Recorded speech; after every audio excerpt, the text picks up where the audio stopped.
कक्षा 8 विषय गणित।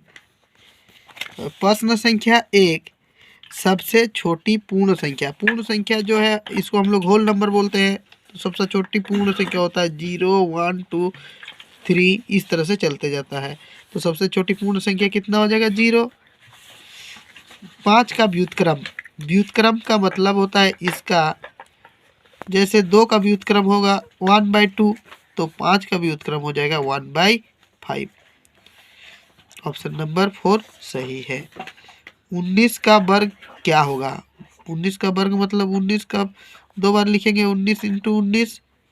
इसका वर्ग होता है, गुना करेंगे 9 × 81, 8 × 9 17, 19, 361। 900 का वर्गमूल कितना होगा? 900 का वर्गमूल 30 30 900 होता है, यानी 30 हो जाएगा। 11 का घन। 11 का घन होगा 11 गुना 11 गुना 11। 11 को 11 से गुना करेंगे तो 121 × 11। 121 को 11 से गुना करने से हो जाएगा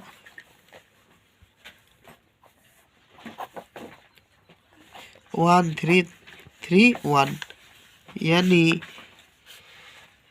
प्रश्न संख्या 5 का हो जाएगा 3।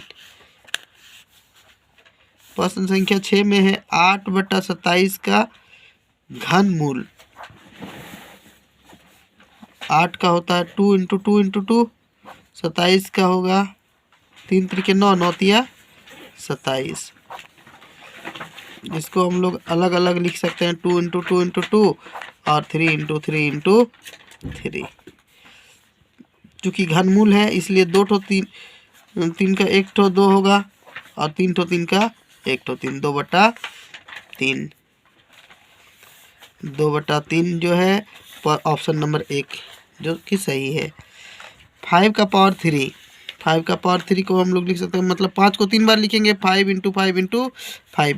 5 × 5 = 25 गुना 5, 25 × 5 = 125। प्रश्न संख्या 7 का ऑप्शन नंबर 2 सही है। हम लोग जानते हैं किसी का भी पावर अगर 0 रहता है तो वो 1 होता है, यानी x का पावर 0 है तो क्या हो जाएगा? 1 होगा। एक संख्या, प्रश्न संख्या 9, एक संख्या AB का विस्तृत रूप। AB इकाई में हम लोग का है AB और दहाई में है, दहाई मतलब 10 × A, यानी 10 × A + B। 10A + B, 10A + B, option number 2 सही है। कौन सी संख्या 3 से विभाज्य होगा? विभाज्य मतलब भागा देना है। 120 को 3 से भागा देने से पूर्ण रूप से भागा चल जाएगा, यानी 120 जो है हम लोग का 3 से विभाज्य होगा। निम्न में से कौन सा एक पद है? x + y, ये 2 पद है, ये भी 2 पद है, ये भी 2 पद है, ये 2xy जो है एक पद व्यंजक है। प्रश्न संख्या 12 में -2xy का संख्यात्मक गुणांक है क्या? -2xy, इसमें संख्या जो है -2 है, तो प्रश्न संख्या 12 का हो जाएगा हम लोग का -2। a² 2ab - b²। हम लोग जानते हैं कि a - b का होल स्क्वायर क्या होता है? a² - 2ab + b²। तो ये वाला देखिए दिया हुआ है a² - 2ab + b², तो ये वाला हो जाएगा a - b का होल स्क्वायर। a - b का होल स्क्वायर मतलब a - b को 2 बार लिखेंगे, a - b × a - b। प्रश्न संख्या 14 में देखिए x² - 9, इसको हम लोग कैसे लिख सकते हैं? x² - 3 का होल स्क्वायर। अभी देखें a + b² का फार्मूला होता है, a² - b² का फार्मूला होता है a + b और a - b, यानी x + 3 और x - 3, x + 3 और x - 3। 14 का ऑप्शन नंबर 1 सही है। 15 नंबर 3x + 2 = 5 में x का मान ज्ञात कीजिए। देखिए 3x + 2 = 5, 2 ये प्लस है तो माइनस हो जाएगा, 5 - 2 यानी 3, यानी 3x x बराबर 3/3, 3 को 3 से डिवाइड करेंगे तो 1, x बराबर हम लोग का कितना हो गया 1। 3 लगातार पूर्णांकों का योग 51 है। देखिए इसमें हम लोग जानते हैं कि 3 लगातार पूर्णांक x एक तो मान लिए x+1 और x+2, अगर तीनों को जोड़ेंगे तो 51 होगा। x यानी 3x, 2 + 1 यानी 3 = 51। 51 - 3 कितना हो जाएगा 48। 3x, x बराबर 48/3, 16 × 48। तो x की जगह पर हम लोग का कितना है 16, यानी हम लोग माने थे x बराबर 16, x+1 16 + 1 17 और x+2 यानी 16 + 2 यानी 18, 16 17 18, 16 17 18, ऑप्शन नंबर 2 हम लोग का सही है। प्रश्न संख्या 17, 40 का कितना प्रतिशत 16 होगा। 40 का कितना प्रतिशत, x प्रतिशत 16 होगा माना, तो यहाँ 40 × x परसेंट के जगह पर हम लोग 100 लिख सकते हैं = 16। 0 0 कैंसिल हो गया। 4x बराबर 16 × 10, 4 4 16 यानी x बराबर 40 हो जाएगा। हम लोग के पास ऑप्शन नंबर 3 में है, देखिए 40%। प्रश्न संख्या 18,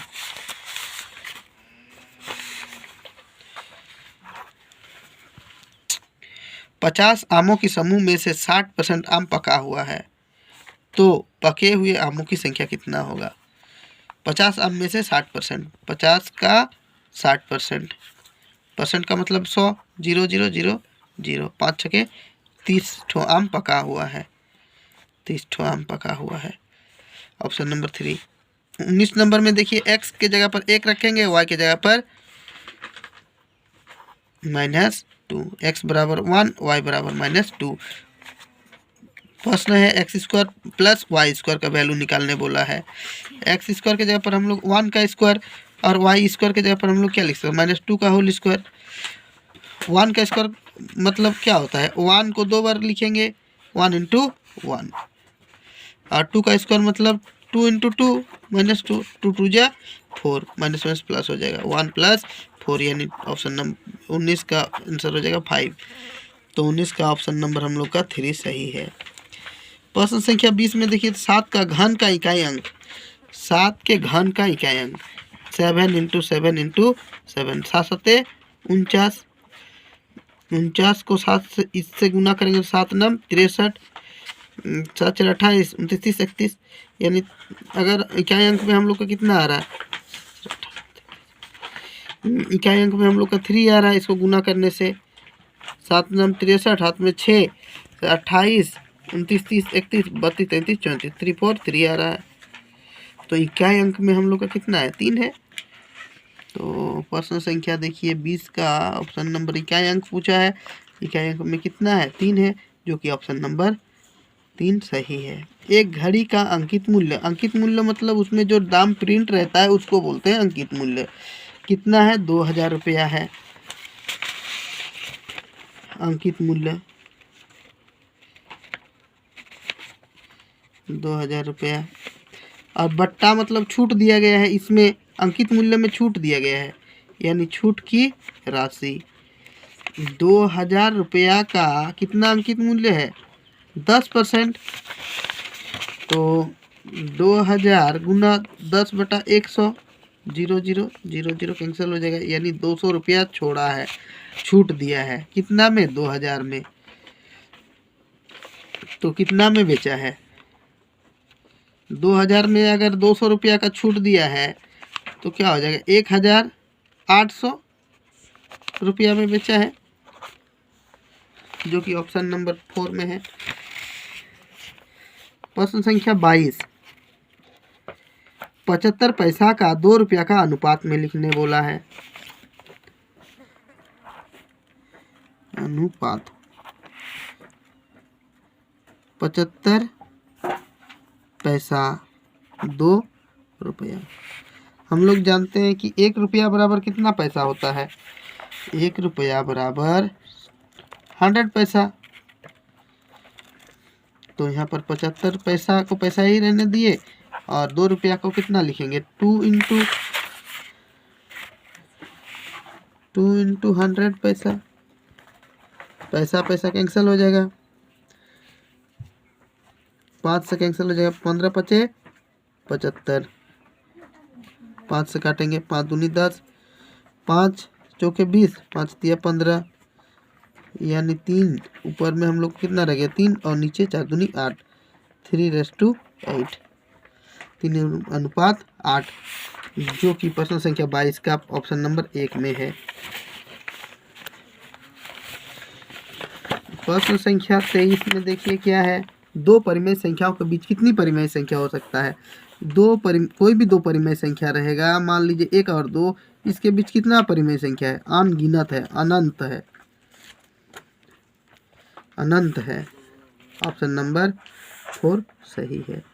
प्रश्न संख्या 24 में देखिए तो क्या है, निम्न में से पाइथागोरस त्रिक, पाइथागोरस त्रिक वहाँ ऑप्शन नंबर 1 में क्या है 1 2 3।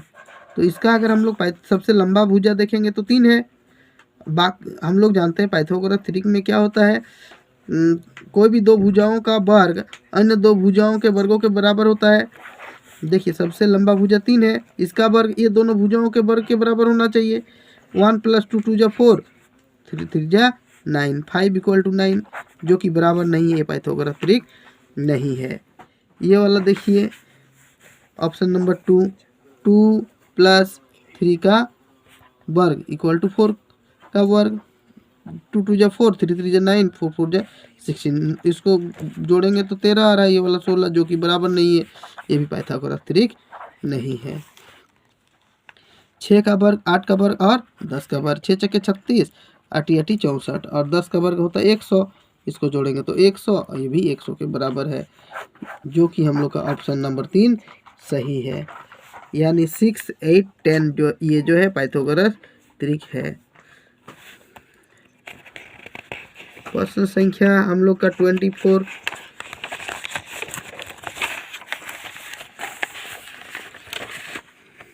का हो गया 3। 25 में देखिए तो एक प्रेशर कुकर का अंकित मूल्य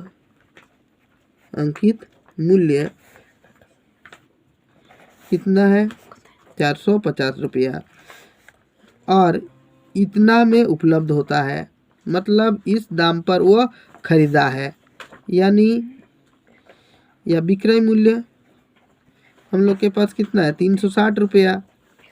तो बट्टे की राशि क्या होगा, तो हम लोग जानते हैं 25 एक प्रेशर कुकर का अंकित मूल्य मतलब जितना दाम उसमें लिखा हुआ है, तो हम लोग के पास 450 रुपया अंकित मूल्य है और उपलब्ध होता है 360 रुपया में, मतलब इस दाम में वो खरीदा है। विक्रय मूल्य कितना है 360 रुपया। तो पूछा है बट्टे की राशि, अगर हम लोग अंकित मूल्य से विक्रय मूल्य को घटा देंगे तो हम लोग का बट्टे की राशि निकल जाएगा। बट्टे की राशि यानी अंकित मूल्य घटाओ विक्रय मूल्य। अंकित मूल्य कितना है 450 और विक्रय मूल्य है 360, घटाएंगे तो इसको कितना हो जाएगा 0 0, 15 में से 6 गया तो 9, यानी अंकित बट्टे की राशि हम लोग का कितना है, बट्टा का मतलब है छूट, कितना छूट दिया है, कितना छोड़ा है, या डिस्काउंट बोलते हैं इसको, डिस्काउंट। तो हम लोग के पास कितना डिस्काउंट है 90 रुपया। प्रश्न संख्या 26 में देखिए तो 16 पेंसिलों का दाम 64 रुपया, तो 144 रुपया में कितना पेंसिल खरीदेंगे। 64 रुपया में मिलने वाली पेंसिलों की संख्या कितना है, 64 रुपये में कितना पेंसिल मिल रहा है 16 पेंसिल। प्रश्न में दिया हुआ है। तो 1 रुपया में कितना पेंसिल मिलेगा? 16/64 पेंसिल। और कितना की मूल्य है? 144 रुपये में। तो इसी प्रकार 144 रुपये में कितना पेंसिल मिलेगा? 16/64 इंटू 144 पेंसिल। 16×4 = 64, 4×3 = 12, 2 बचा है और इधर 4 4 छके 24, 36 पेंसिल। ऑप्शन नंबर 3 सही है। प्रश्न संख्या 27 में देखिए तो क्या है? 45 व्यक्ति किसी काम को करने के लिए 13 दिन समय लेता है। यानी 45 व्यक्ति काम को करने में कितना समय लेता है? 13 दिन। तो एक व्यक्ति कार्य को करने में कितना समय लेगा? 13 × 45। तो उसी काम को करने में 39 व्यक्ति कितना दिन में ख़त्म करेगा? 39 व्यक्ति उसी कार्य को पूरा करने के लिए कितना दिन लगाएगा? 13×3 = 39। इसको भागा देंगे 3 × 3 15×3 = 45। 15 दिन में काम, 15 दिनों के अंदर ये काम 39 व्यक्ति जो है ख़त्म कर देगा 15 दिन में। 28 वर्ग के सभी बाध्य कोणों का जोड़ कितना होता है? क्योंकि हम लोग जानते हैं कि सभी बाध्य कोणों का जोड़ 360 डिग्री होता है। तो प्रश्न संख्या 28 में देखिए तो 360 ऑप्शन नंबर 1। 500 रुपया का 5% की वार्षिक दर से 2 वर्ष का साधारण ब्याज क्या होगा? साधारण ब्याज को बोलते हैं सिंपल इंटरेस्ट। इसका होता है PRT/100। तो P हम लोग के पास है 500, R हम लोग के पास है दर 5% और समय है हम लोग का 2 वर्ष। 0 0 0 0 5 × 25 25 दूनी 50। ऑप्शन नंबर 3 सही होगा। प्रश्न संख्या 3 में देखिए 2D आकृति। देखिए घनाभ जो है त्रिविमीय आकृति है, आयात जो है द्विविमीय आकृति है, बेलन जो है हम लोग का 3D आकृति है और शंकु भी 3D आकृति है। तो हम लोग का ऑप्शन नंबर 2 सही है। प्रश्न संख्या निम्नलिखित में से 31 में देखिए आइलर फार्मूला। आइलर फार्मूला होता है V + F = E + 2। F जो है फेसस है, फलक, V जो है वर्टेक्स है, E जो है ईट से किनारा है और 2 जो है हम लोग का संख्या है। तो इसमें देखिए तो कौन वाला सही है? F + V E + 2, यानी प्रश्न संख्या 31 का ऑप्शन नंबर 1 सही है। एक समचतुर्भुज का क्षेत्रफल ज्ञात कीजिए जिसका विकर्ण की लंबाई 24 सेंटीमीटर और 10 सेंटीमीटर है। तो हम लोग जानते हैं कि समचतुर्भुज का क्षेत्रफल होता है 1/2। विकर्ण को हम लोग D से सूचित किए हैं, क्योंकि 2 ठो D है तो एक ठो D1 बोल दिया और इसको D2। D1 × D2 1/2। D1 के जगह पर 24 और ये 10, इसको इससे काटेंगे तो 12 12 × 10 120। चूँकि सेंटीमीटर और सेंटीमीटर है तो सेंटीमीटर स्क्वायर, इसीलिए प्रश्न संख्या 32 का ऑप्शन नंबर 4 सही होगा। यदि किसी समलंब चतुर्भुज की समांतर भुजाएं 6 सेंटीमीटर और 8 सेंटीमीटर है तथा ऊंचाई इतना है तो समलंब चतुर्भुज का क्षेत्रफल ज्ञात कीजिए। चूँकि समलंब चतुर्भुज का क्षेत्रफल होता है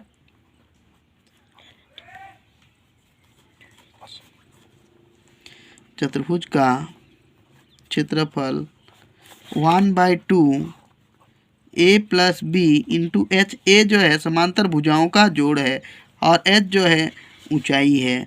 1/2 2 समांतर भुजाएं दिया है 6 और 8 × H हम लोग के पास 8 × 6 = 14। इसको इससे काटेंगे तो 5 5 × 7 35 क्षेत्रफल निकालने बोला 35 सेंटीमीटर हो जाएगा। जो कि 33 का ऑप्शन नंबर 1 सही है। घन के कुल पृष्ठीय क्षेत्रफल, देखिए यहाँ पर L जो है इसकी भुजा है, तो घन का कुल पृष्ठीय क्षेत्रफल होता है 6L²। अगर हम लोग का संपूर्ण पृष्ठीय कुल वक्र पृष्ठीय क्षेत्रफल बोला जाता तो 4L² होगा, और इसका अगर वॉल्यूम बोलता आयतन तो AQ होगा। तो 34 का ऑप्शन नंबर 2 सही है। प्रश्न संख्या 35 में देखिए तो बेलन का त्रिज्या 14 है, R बराबर 14 सेंटीमीटर, और H जो है हम लोग के पास 10 सेंटीमीटर। तो इसका वक्र पृष्ठीय क्षेत्रफल होता है 2πRH। तो 2 × पाई की जगह 22/7, R कितना है हम लोग के पास 14, और H कितना है 10, 7 दूनी 14। इसको इससे गुना करेंगे 44, 44 दूनी 88, यानी 880 सेंटीमीटर स्क्वायर। इसका हम लोग का वक्र पृष्ठीय क्षेत्रफल आ गया 880। प्रश्न संख्या 36 में देखिए एक घन का भुजा कितना है 8 सेंटीमीटर। तो घन का आयतन क्या होगा, AQ, 8 को 3 बार गुना कीजिए, 8 8 8, 8 8 64 इंटू 8, 8 चौके 32, 3 48, 49 50 51 512। 36 का ऑप्शन नंबर 2 सही है। प्रश्न संख्या 37 में देखिए तो बेलन की त्रिज्या और ऊंचाई दिया हुआ है, तो बेलन का आयतन क्या होगा, बेलन का आयतन होता है πr²H। तो पाई के जगह पर हम लोग लिखेंगे 22/7। R जो है हम लोग का त्रिज्या कितना है, त्रिज्या 7 है, चूँकि 2 है तो 2 बार एक ही बार में लिख देते हैं, और ऊंचाई हम लोग के पास 10 है। ये वाला 7 इसके साथ कटेगा, 22 को 7 से गुना करेंगे, 7 दूनी 14 और 1 15, और 0 को गुना कर देंगे 1540 सेंटीमीटर क्यूब, क्योंकि आयतन निकालने बोला है 1540 सेंटीमीटर क्यूब, जो 37 का ऑप्शन नंबर 1 सही है।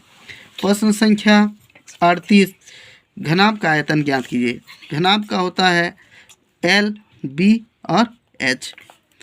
L जो है हम लोग के पास 6 है, B हम लोग के पास 3 है, और H जो है हम लोग के पास 2 है। 3 दूनी 6 और 6, 6 छके 36 मीटर क्यूब, यानी 38 का क्या हो जाएगा, ऑप्शन नंबर 2 सही हो जाएगा। घन के कुल कितने किनारे होते हैं, इसका 12 किनारे होते हैं।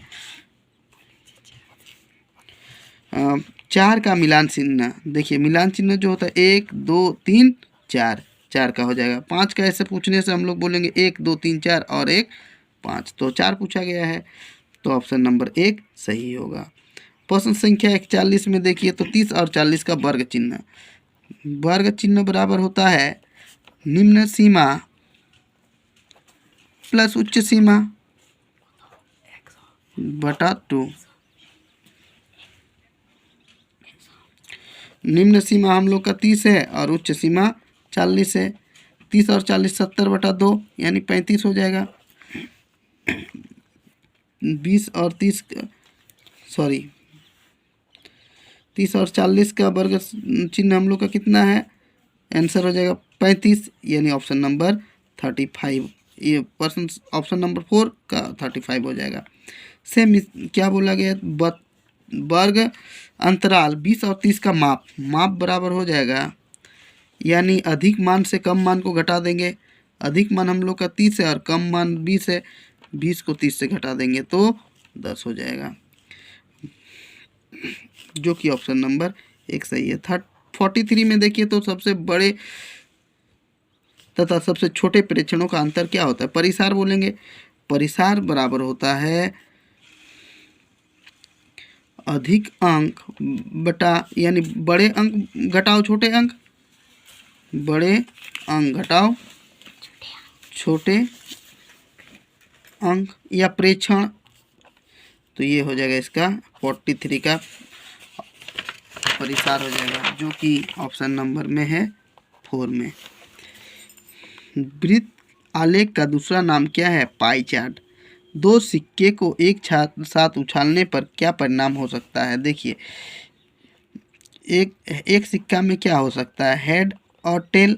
इसमें भी हेड और टेल, तो क्या हो सकता है, head tail into head tail को गुना कीजिए, हेड को पूरा इससे गुना कीजिए तो हेड हेड और हेड टेल। इस टेल से इसको गुना कीजिए, टेल हेड और टेल टेल। इसका कुल रिजल्ट कितना आया, 4। एक सिक्के एक पासे को फेंका जाता है, पासा मतलब लूडो गोटी जैसा, उसमें कुल परिणाम होता है 6। कुल परिणाम बराबर 6। इसकी सतह पर एक सम संख्या आएगा। देखिए क्या क्या हो सकता है, 1 2 3 4 5 6। इसमें सम संख्या क्या है, 2 4 और 6, यानी प्रायिकता बराबर होता है अनुकूल परिणामों की संख्या, परिणामों की संख्या बटा कुल परिणामों की संख्या। अनुकूल का मतलब है, इसमें क्या पूछा गया है, देखिए तो सम संख्या, सम संख्या कितना है, 2 4 और 6, 3 हो गया, और टोटल कितना है 6, 3 दूनी 6, यानी हम लोग का ऑप्शन नंबर 3 सही होगा। एक थैले में 4 नीली बॉल है, 2 हरी गेंद है और 5 काली गेंद है, तो कुल गेंदों की संख्या कितना हो गया, 5 2 7 7 4 11। और इसमें देखिए क्या क्वेश्चन है, निकाली गई गेंद पीली हो। यहाँ देखिए तो कोई गेंद पीली नहीं है, तो इसकी संभावना क्या होगा, 0 होगा। जब इसका हम लोग प्रायिकता निकालेंगे तो 0 होगा, क्योंकि है ही नहीं तो कहाँ से निकलेगा। मूल बिंदु का निर्देशांक होता है 0,0। देखिए 49 में है -3 और -4 किस चतुर्थांश में है, इसमें सभी प्लस होते हैं। इसमें देखिए तो माइनस और प्लस, इसमें देखिए माइनस माइनस और इसमें प्लस माइनस। तो इसको प्रथम चतुर्थांश, इसको द्वितीय, इसको तृतीय और इसको चतुर्थ। तो ये वाला देखिए तो माइनस और माइनस है, यहाँ पर -3 और -4, यानी ऑप्शन नंबर हम लोग का कौन वाला सही होगा, तृतीय चतुर्थांश। 2 - 5 भुज कोटि का मान ज्ञात कीजिए। देखिए भुज को बोलते हैं x और कोटि को y, तो कोटि हम लोग का क्या हो जाएगा, -5, जो कि ऑप्शन नंबर 2 सही है। धन्यवाद। इस तरह के वीडियो को पाने के लिए लाइक कीजिए, शेयर कीजिए।